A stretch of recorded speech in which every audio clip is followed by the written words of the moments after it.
Hi, I am Varun Joshi and welcome to day 58 of our Certified Kubernetes Administrator 2025 course. In today's lecture, we will do exam style data plane troubleshooting on a kubeadm cluster.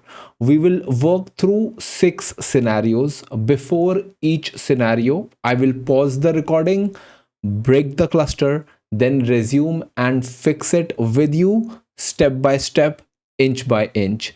This won't just prep you for exam, it will build real world troubleshooting confidence. We will start with a quick data plane refresher, then we will work through 6 scenarios. The scenarios names shown on the screen are intentionally generic, so you don't know the root cause in advance. This lets you practice real exam style triage. With that said, let's get started. Now, since we are in the troubleshooting section, I hope you understand that you can only troubleshoot something when you understand the underlying foundational concepts. So like there were a few prerequisites when we were doing control plane troubleshooting, similarly when we are doing data plane troubleshooting, there are prerequisites, and the prerequisites for data plane troubleshooting are much more than control plane, because it is the data plane where your workloads run. Hence, all the concepts that we have learned thus far, be it pod priority, preemption, admission control, pod security, security contexts, Linux capabilities, requests and limits, auto scaling, HPA, VPA, storage concepts, all of these will come together when we talk about data plane troubleshooting. So your foundations must be strong before we dive into any sort of troubleshooting.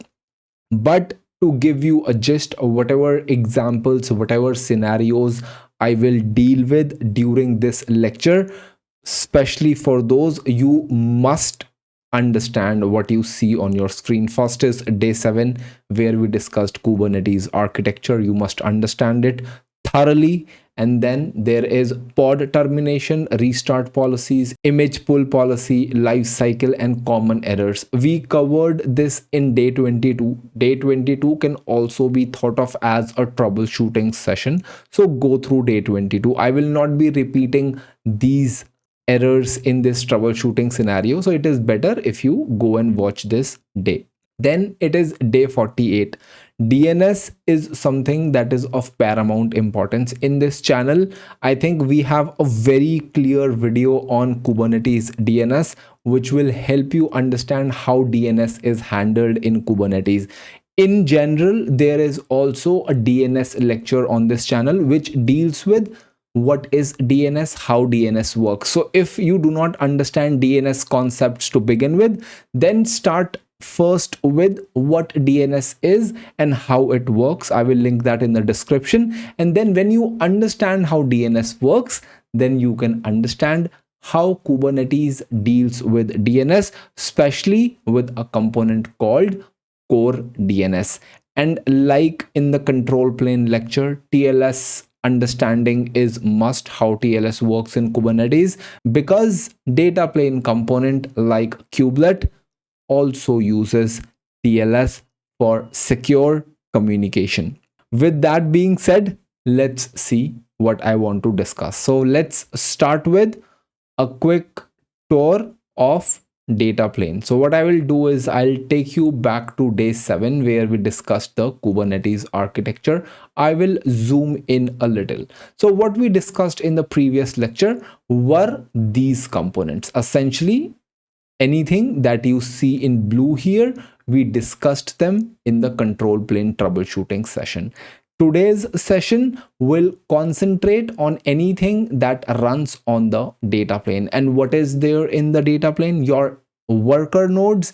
Each of your worker node will be running a kubeproxy, a kubelet, and also a container runtime. So kubeproxy is deployed onto the cluster as a DaemonSet, which ensures all the worker nodes that you add onto your Kubernetes cluster will have kubeproxy pod running because it is deployed as a daemonset, including the control plane node, as long as the daemonset that is being created has a toleration that tolerates the taint that is applied onto the control plane node. So kubeproxy can be thought of as a traffic director. So what happens when a request comes to the virtual IP of your service? It is your service that decides which pod should be serving the request, and only healthy pods are given the request for catering. And why is that? Underneath, it is kubeproxy which is acting as a traffic director and distributing the traffic to your healthy pods. Then there is kubelet. What is kubelet doing? Kubelet is ensuring that the statistics of your node and also the pods that are running onto that node are sent to the API server. And why are these statistics important? These statistics are important for metrics server to work properly, so that you as administrator can run kubectl top pods, kubectl top nodes, and see what's the utilization of the workloads in your cluster.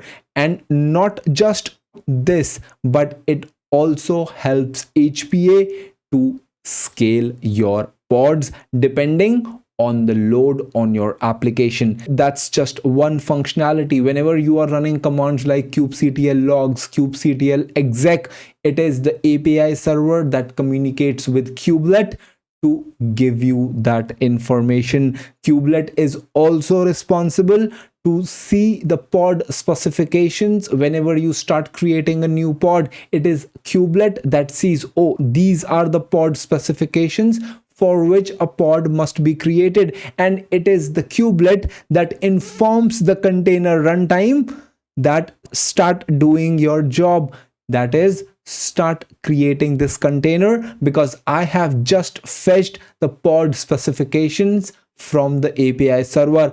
And container runtime, upon instructions from kubelet, will pull the container image, will start the container, will assign IP to the container. It is not the container runtime who directly assigns the IP to your containers, to your pods. It is underneath. Container runtime communicates with the container network interface, that is the CNI, to start distributing the IP addresses to those pods. It is the container network interface, that is your CNI plugin, that ensures the IPAM in your cluster only unique addresses are assigned to the pods. Now there is a confusion between CNI and kubeproxy in a lot of folks. So I want to quickly give an analogy which will help you understand. Now, a GPS system will be of no use if there are no roads. If I contrast this analogy with your Kubernetes cluster, then it is the CNI that is ensuring that the underlying infrastructure, the underlying networking is in place, so that kubeproxy can appropriately direct the traffic to the responsible pod. So in essence, think of kubeproxy as the cluster's traffic director. When a request hits a service, it picks a backend pod and only forwards to healthy backend. So if CNI lays the roads, kubeproxy is the GPS that routes you over them to the right destination. So CNI is the one responsible for pod to pod communication. It is the one who is assigning IP addresses, managing IPAM in your cluster, and then kubeproxy is distributing the traffic to the appropriate pods. That's all there is to kubeproxy and CNI. Now, if you want a detailed description of all these components, then again, day 7 is your thing to do. Now that we have this understanding, let's go to our terminal and see what our cluster looks like. So if I run kubectl get nodes, you see that I have a 2-node cluster. There is one control plane and there is one worker node. This cluster is running the latest version of Kubernetes, which is 1.33.4. The version that you see here is the version of the kubelet, not the version of the API server, or what is often referred to as the version of Kubernetes. So if I want to check the version of my API server or my Kubernetes cluster, and I want to check the version of my kubectl client, what I do is I run kubectl version command. This will give me the client version 1.33.4. that is, my kubectl client is this version, and my server, my Kubernetes cluster, is of version 1.33.4, and so is my kubelet. So we created this cluster in this series itself, and we also upgraded this cluster to 1.33.4 in this series itself. So if you want to understand how do you build a kubeadm cluster, and then also how you upgrade the kubeadm cluster, then do watch lectures that are already available in this CKA playlist. With that understanding, let's get started with scenario 1. So scenario 1 is kubelet troubleshooting. So what I will do is I will run kubectl get nodes. The nodes are still in healthy status. Let's give it some time so that worker 1 goes to not ready status. Now the status of my worker 1 is not ready, which is not nice. I'll show you something. I will run kubectl get pods. There are few pods that are already running in my cluster. So if I write -o wide here, these pods are running in worker 1. I want you to clearly know that even though the status of worker 1 right now is not ready, the pods are still running. And I also want you to know that after 5 minutes of nodes status being not ready, these pods will be terminated. Now, why would they be terminated, Varun? So let's do one thing. kubectl describe nodes. I want to describe worker 1 here.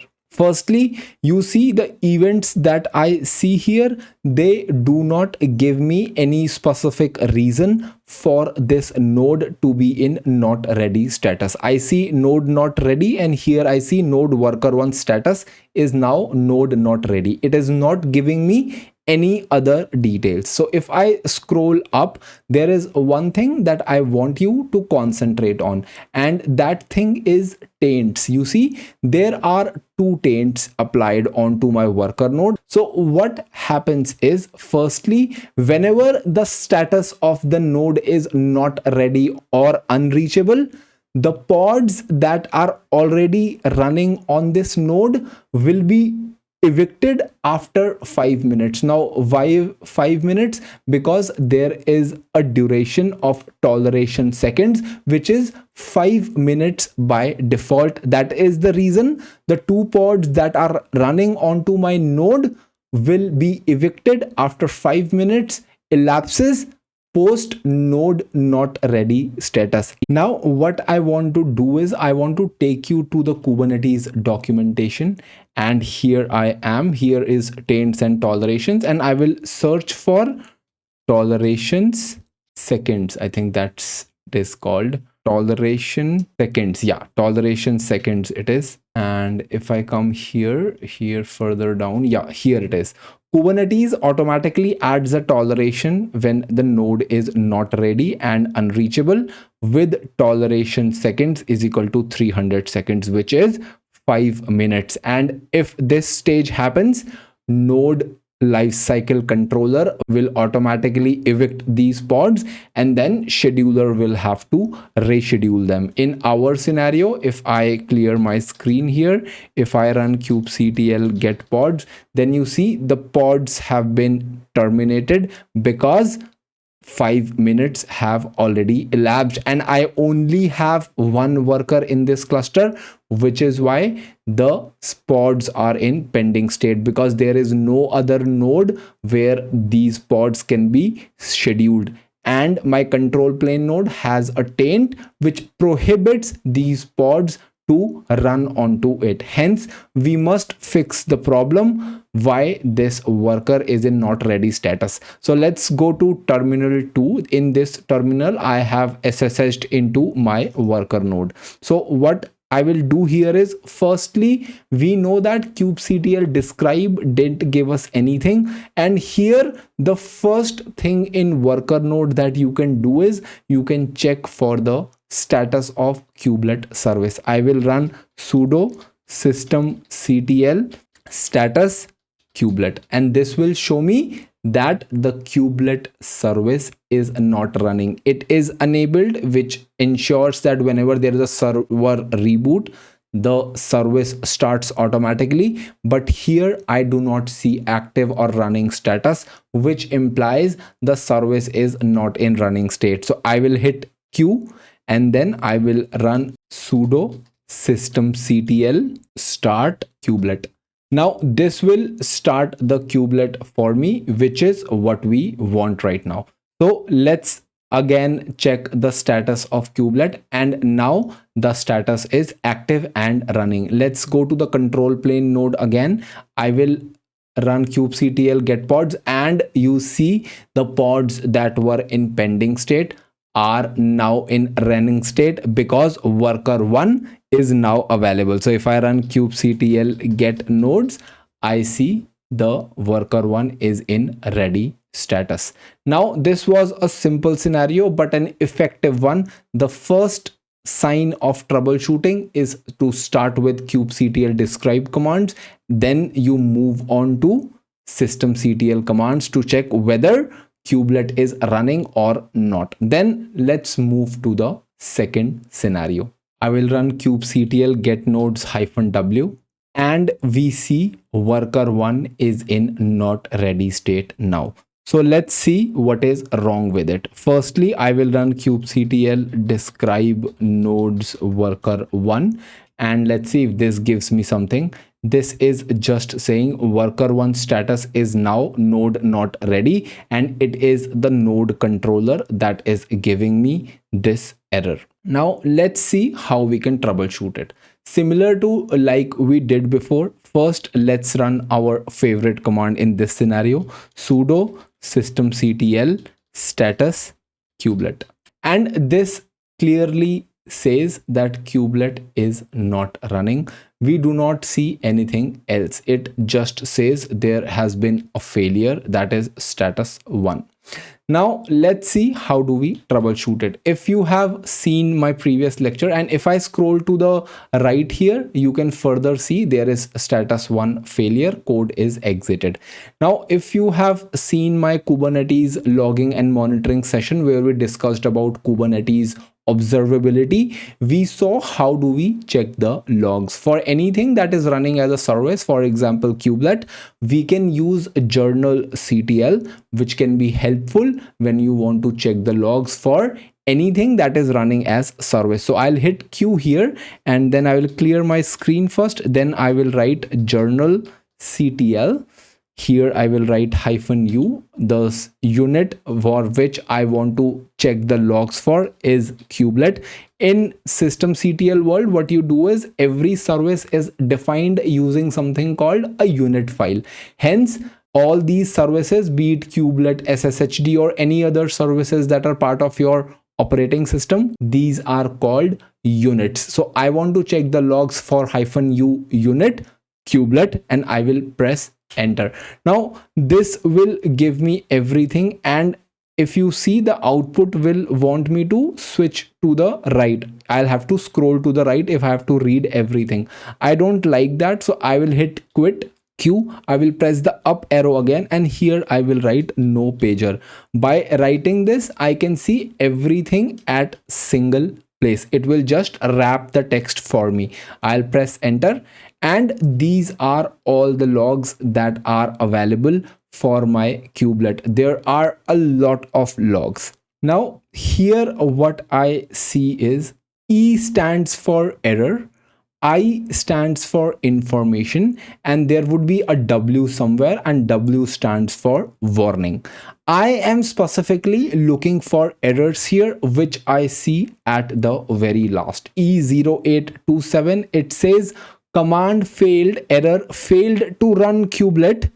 Running with swap on is not supported.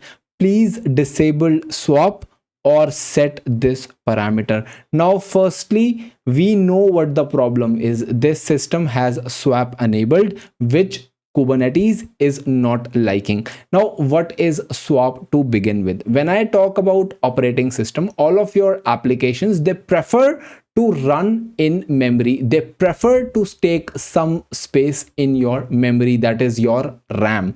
Now if your memory is full, then what can happen is these things can also leverage your hard disk and or your SSD disks. So what swap will essentially do is, whenever your memory is full, it will allow applications to use some part of your SSD to offload their workloads. Now what happens when you use swap is, firstly your system becomes a little slow because your SSDs are not as fast as your memory. RAM will always be faster than your SSDs or your hard disks. Hence, when I talk about this Kubernetes setup, it is recommended that you do not switch on swap, because when you switch on swap, you do not get the real memory utilization of the server.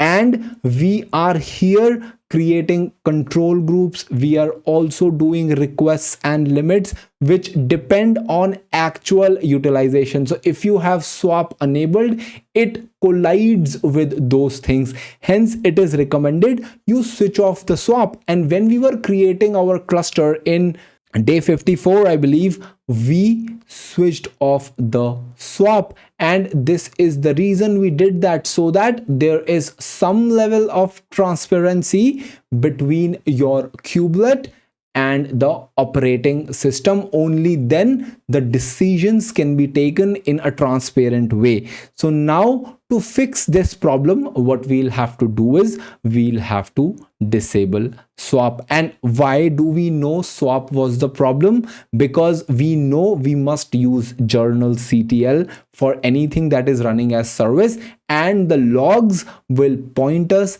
to the right direction. And here the logs suggested us that there is some problem with the swap. So now let's disable the swap. But before we do so, let's run swap on -- show. So this will show me that there is a swap location /swap file which is of 1 GB. Then what I can do is I can also write free -h. This command will tell me my memory statistics, and here you can also see swap is also mentioned. So here it says there is 1 GB of swap, and here you see this is the total GB of memory available with this virtual machine or EC2 instance, because I am using a virtual machine spun in AWS. So we know that swap is enabled. How do we disable swap? So what I will do is I will quickly write sudo swap off, and then here is the swap I want to disable, and this should be only swap file. I'll remove this extra p, I'll press enter, and this will disable the swap. But I also want to delete this file, so I will write sudo rm-force, and I want to delete this swap file permanently. I'll press enter, and this will remove this swap file. Now if I run swap on --show, this will not return anything because we have essentially removed the swap. And if I go back to my control plane node, and if I run kubectl get nodes -w, you see as soon as I did that, the worker one is in ready state. But I always go a step ahead and also restart the kubelet service. So I will do sudo systemctl restart kubelet, and this will ensure that my job is successfully done. And here I see my kubelet is in ready status. Now let's move to scenario 3. I will now run kubectl get nodes -w again, and my node is in ready status right now. Let's give it some more time. My worker 1 is now in not ready status and I must fix it. So let's do one thing. Let's repeat the same exercise again. I will run sudo systemctl status kubelet, and it shows me that the service is not running. And here again, I can also run kubectl describe nodes worker 1, and this does not give me anything like before. It just says that node controller has a message, and this time as well it says node controller has a message, and that message is worker 1 status is now node not ready. So let's go back to our worker 1 again. I will hit Q, and this time as well I want to check the logs. I will run sudo journalctl -u kubelet to check the log for kubelet. I'll press enter, and I will press shift G to go to the very last of this line. I see some errors here, but here again I will have to scroll to the right to read all of these. I do not want to do that, so I'll press Q, and here I will write no pager. Now this command can take a lot of time if you are not supplying any additional flags. Let's see what the error is. Error says command failed, error failed to run kubelet, unable to load bootstrap kubeconfig. So I know there is some problem with my kubeconfig file. Let's see if there is something else as well. Now here something different is also there. Unable to read existing bootstrap client config from this location, invalid configuration, unable to read client certificate var lib kubelet pki kubelet client current wrong.pem for default authentication due to this. This is clearly saying that there is something wrong with the file that holds the public key, that is the certificate. So let's see what is happening here. So what I will firstly do is I will cd into this location, and then I will run ls.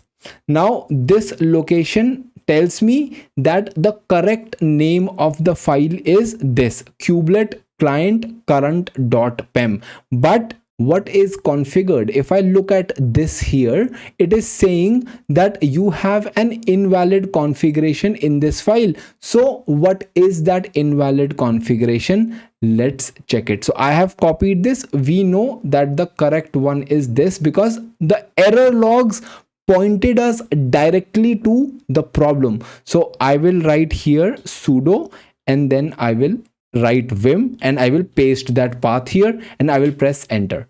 Here the client certificate is wrongly mentioned. If you have watched my TLS lectures, you clearly understand that this is the certificate which kubelet will present when kubelet is acting as a client. And when kubelet is acting as a client, when it wants to read what all pods are there to be created, when it is verifying that from the API server. And when will API server be the client? API server will be the client with respect to kubelet when you as an administrator are running kubectl exec or kubectl logs command, because when you run those commands, API server in turn communicates with the kubelet to give you that information. So for now, I will quickly remove this wrong from here. I will hit escape shift ZZ to save this file. And once I have done it, I will write sudo systemctl restart kubelet and press enter. This will restart the kubelet, and I will go back to my home directory here, and then I will go back to my control plane node. I will run kubectl get nodes -w, and my worker 1 is in ready state again. So understand that we have done 3 scenarios, and you would not be able to troubleshoot these 3 scenarios if your foundations are not clear. So with that understanding, let's move to our 4th scenario, and in the 4th scenario we will be dealing with CNI troubleshooting. Now let's run kubectl get nodes -w again, and I see my worker 1 is again in not ready status. Let's first see if something is given here. Kubectl describe nodes worker 1. Again, if I see the recent events, it is not giving me anything substantial. It is just saying some things are off. Let's see what the problem is. I will go to worker 1, and here I will run sudo systemctl status kubelet. Why is this kubelet active and running? We are seeing not ready status. So let's further see what's going on, and I want you to notice a few things. Here it is saying pod workers error syncing pods, error network plugin not ready. Now 2 are the pods that are workload pods, and rest are my DaemonSet. So DaemonSet pods and also my workload pods are not working properly because CNI plugin, which is Calico in our scenario, is not initialized properly. And to check this further, what we can also do is I will write sudo journalctl -u kubelet. This will give me all the logs, and I will write no pager here. And here you can see worker 1 kubelet. This is an error, pod workers error syncing pod, skipping this, the same thing that we saw there. Now I want you to know that whenever a CNI is installed, the configuration file for that CNI is placed in cd. I will go into that location etc CNI, and then there is a directory called net.d. But net.d does not exist here. So let's press enter here, and I will hit ls. And if I do ls, I see there is net.d.back, but there is no net.d, and our configuration is expecting the configuration of the CNI file to be placed in net.d, not net.d.back. So right now, if I go in this directory, you see these are the, if I, let me do one thing, I will do sudo ls net.d, and if I do that, I see there are 2 configuration files that are placed here, and these are required for our CNI to work properly, but they are in the wrong directory. So let's do one thing. Let's rename this directory to what the CNI configuration file is expected in. So what I will do is I will write move net.d, and I will rename this to net.d, and that is what is expected. I will press enter, and I'll have to add a sudo here, and then it is done. So if I do ls, this is done. Now what I want to do is I want to write sudo systemctl restart kubelet. I'll press enter, and now let's check the status. The status was previously also running, but there were few errors. So let's see if those errors are gone. I will do this, and it is saying operation executed this. Let's go to our control plane node and see what is the status of the node. And the node's status is ready. So the crux is you should know in which location the configuration file for your CNI is placed, so that if they mess around with that, you can fix it. With that said, let's move to scenario 5, which is troubleshooting Kubernetes services. Now the problem statement that is given to us is, if I run kubectl get pods, I see there are 2 pods. If I run kubectl get svc, I also see there is a web-svc, and this service is fronting my deployment, which is named web. That is clear from these outputs. Now the problem statement is I am not able to access this service. Let's troubleshoot that problem. So what I will do is I will run kubectl run test pod. I will call this test pod. I will write -it, so I want an integrated terminal, and I will also add -rm so that this pod is deleted once I exit this pod. And then here I will write -bash because I want a bash shell. I should have also written -image. What image I want to use is nginx for this pod. I will press enter. What I will also do is I will also paste something here which will make my prompt colorful so that you can see properly. So I am in root @test pod. Ideally what should happen is if I write curl web -svc, I should see some output, and the output is not coming here. We have been asked to troubleshoot this problem and fix it. So I will exit from here. I know it is not accessible. I need to fix it now. First command that I will run is kubectl describe svc. The name of the service is web -svc. I'll press enter, and this clearly shows me that there are no endpoints. And I want you to know that the labels for which my service is looking for is app is equal to weeb. And let's see, kubectl get pods -show labels. The label that my pods have is app is equal to web. I want you to clearly understand that services do not really care about what deployment is, what replica set is, what daemon set is. They just care about the labels, and based on those labels they will select your pods. Here my selector is app is equal to weeb, so this service will only load distribute to pods that have app is equal to weeb label, but my pods have app is equal to web label. Hence when we tried to curl web -svc, it did not work for us. Hence we must fix this, and to fix this I will write kubectl edit svc, and the name of the service is web -svc. I'll press enter, and I will go into insert mode by pressing I will come down.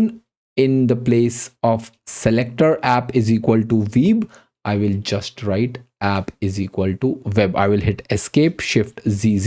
This will save this file, and if I now run that command again, kubectl describe svc web svc, I see the endpoints are now filled, and these are the IP addresses of these two pods. Now let's do that testing again. I will again run a testing pod. I'll run this, and then I have copied that command, so I'll click on that. I'll paste it here. I'll press enter. I have a colored prompt now. I will write curl web -svc. I'll press enter. Tada, this works. So we have fixed the problem with a Kubernetes service, a ClusterIP service. Now let's exit this. This will delete this pod. I will clear my screen. Everything is hunky and dory. Now before I let you go from here, whenever you are facing a problem like this, it makes sense to check whether kubeproxy is working properly or not, because we know that kubeproxy is the one that actually does the load distribution to different pods. So always kubectl get pods -n kube system. This will tell you what is the status of kubeproxy, and you see there are kubeproxy pods which are running. If you add -o wide here, you will see that both worker 1 and your control plane node has kubeproxy running. So it is worth checking that kubeproxy is indeed running whenever you are faced with a Kubernetes services troubleshooting scenario. And if there is some error with the pod status, you check the logs and fix that problem. Now with that understanding, let's move to the next scenario, and next scenario is CoreDNS troubleshooting. So I will clear my screen here. We again have the same cluster. If I run kubectl get pods, I see here are my 2 pods. If I write kubectl get svc, I have my web service existing as before. Now again, it has been reported that web svc is inaccessible. So we will do the same thing again. I will run kubectl run -it -rm. The name of the pod is this time, let's say, my pod, and what I want to use is image nginx, and then I want bash, which is born again shell. I will press enter, and this will give me a prompt to my nginx pod. Here I will again run that so that I get colorful prompt, and I will paste this here. And if I run curl web -svc, I see I am not able to resolve this service. Firstly, if you see this problem in this screen, it is always worth to see how is your DNS configured. So if I do cat etc resolve.conf, you see that there is a name server configured whose IP is 1096.0.10. I want you to clearly note that this is the IP that fronts your DNS pods. If this IP is not in line with what you see in the console, then there is something wrong. For example, we know that this is inaccessible right now. What I will do is I will exit this, and then I will run kubectl get svc -n cube system. And when I run this, what I see is the IP of kubeDNS cluster IP service is 1096.0.10, which is rightly configured here. Now these things look fine to me, and it says could not resolve host. And if you want, you can also run kubectl describe svc, and the name of our service was web-svc, and this shows endpoints are these. Selector is app is equal to web. If I run kubectl get pods --show labels, then what I see is labels are also fine. It is app is equal to web, app is equal to web, and as long as endpoints are being listed here, we know that the service is able to detect these pods. And I can also add -o wide to cross check that these are indeed the IP addresses of these 2 pods, which is correct in this scenario. The next thing I am concerned about is what is the status of my CoreDNS pod. So what I will run is I will run kubectl get pods -n cube system, and this shows me there is no CoreDNS pod here. So in this step, when I saw that kubeDNS service is working fine, what I should have done is I should have done kubectl describe svc -n cube system, and kubeDNS is the service I want to describe. I should have pressed enter, and this would have showed me there are no endpoints. And why I am saying I should have run this right after this, because there is a systematic approach to troubleshooting. First, you cross-checked the IP that you have configured is correct. Then you saw the kubeDNS service is this, but we should have also checked whether there are endpoints associated with this service. And when I did this, I saw there are no endpoints associated with this service. So now I know, because I have watched the DNS lecture in Kubernetes, I know that CoreDNS runs as a deployment. So if I run kubectl get deploy -n cube system, this will show me that there is a CoreDNS deployment, but that deployment does not have any pods. So what I will now do is, my dear friends, I will run kubectl scale -n cube system deployment, and the name of the deployment is CoreDNS, and I want to scale this deployment to how many replicas? I want 2 replicas for this. I'll press enter, and if I now run kubectl get pods -n cube system, I will see that there are CoreDNS pods created here 9 seconds ago. Now let's do the same thing again. I will run kubectl run my pod -it-rm, and then I will write image I want to use is nginx. I am deliberately not keeping a pod aside that is ready for troubleshooting. I am using this command again and again to ensure that you know that you will have to create testing pods on the fly to troubleshoot problems. Otherwise, what I typically do is whenever I'm troubleshooting a problem, I keep a testing pod aside which has all the utilities already there. I will run kubectl get pods, then I will add --bash here, and then what I will now do is I will write curl web-svc, and this is working now. So the problem was there were no CoreDNS pods that could have resolved this name for us. And if I write nslookup web svc, this will, I do not have nslookup in this nginx image, hence this is saying command not found.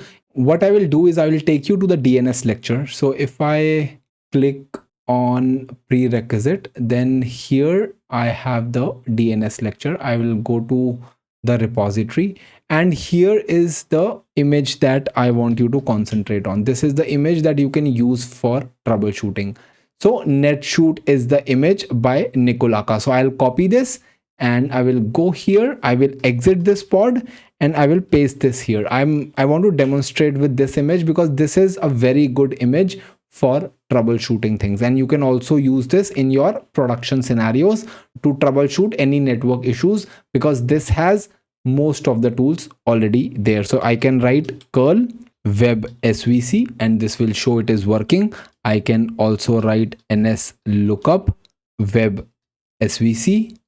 I have to spell lookup right, and I'll press enter, and this is saying that the IP of that service is this, and the DNS resolver for our request was this, and this is the IP of our kubeDNS service. That is the last scenario that I wanted to cover. I think you have got a good understanding of how troubleshooting works for data plane components, and if you go check out the GitHub repository, there are more scenarios there. So that wraps up day 58. We diagnosed kubelet stopped, swap related kubelet issues, kubelet cert, kubeconfig problems, CNI not initialized, service selector target port mistakes, and CoreDNS outages, then verified each fix. Next up in day 59, we have JSON path. If you have any questions, feel free to ask them in the comment section and I will reply. If this helped, do consider liking, sharing and subscribing. It will mean a lot to me. Thank you very much.